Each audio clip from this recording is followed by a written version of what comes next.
One last issue before we let you go. That is the Senate okays this right to sue Saudis over terrorism. The bill has been deeply controversial. Saudi Arabia, fearful it could poison relations. They're threatening to retaliate by withdrawing money, investments in the United States. Where do you stand on this legislation? I haven't read what they passed, but I would probably vote for that. I have read the 28 pages of the 9/11 report. I'm an original co-sponsor of the resolution. To make it public? Yes, to make it public tomorrow, unredacted. Maybe there's one or two names in there you would have to redact, but to read, I mean, they have taken entirely a complete 28 pages out of the report.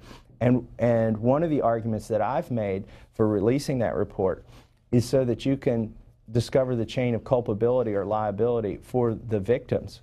And so the victims who I've spoken with the family of the victims and the children of the victims, and they really have no recourse right now, and I think this 28 pages could help them. You don't think the 28 pages jeopardizes national security? I think keeping it secret jeopardizes national security because, frankly, most of my colleagues haven't even read them. And explain what you have to do to read them, because you did. Yeah, you make an appointment, you call up the staff that works for the Intel Committee, because they only have one copy of this, and it's under lock and key, and you have to make an appointment, and then you go down the 3rd floor underground and in a skiff. It's a soundproof room. You can't take notes, because some people ask me, why don't you just read it on the floor of the House? Because I don't have a copy of it, and they don't let me take my cell phone in there. And by the way, if I read it on the floor of the House, they'll never give me a secret document again, and I wouldn't really blame them.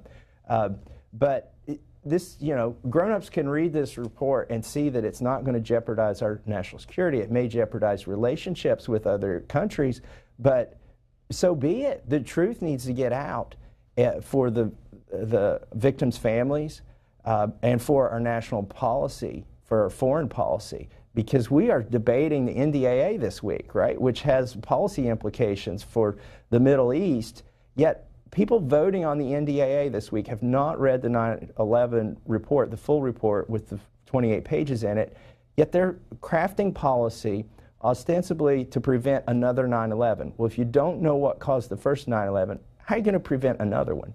So I think the argument about national security is an argument to release those pages. And the National Defense Authorization is what the Congressman was referring to. Thank you very much for talking to our viewers this morning.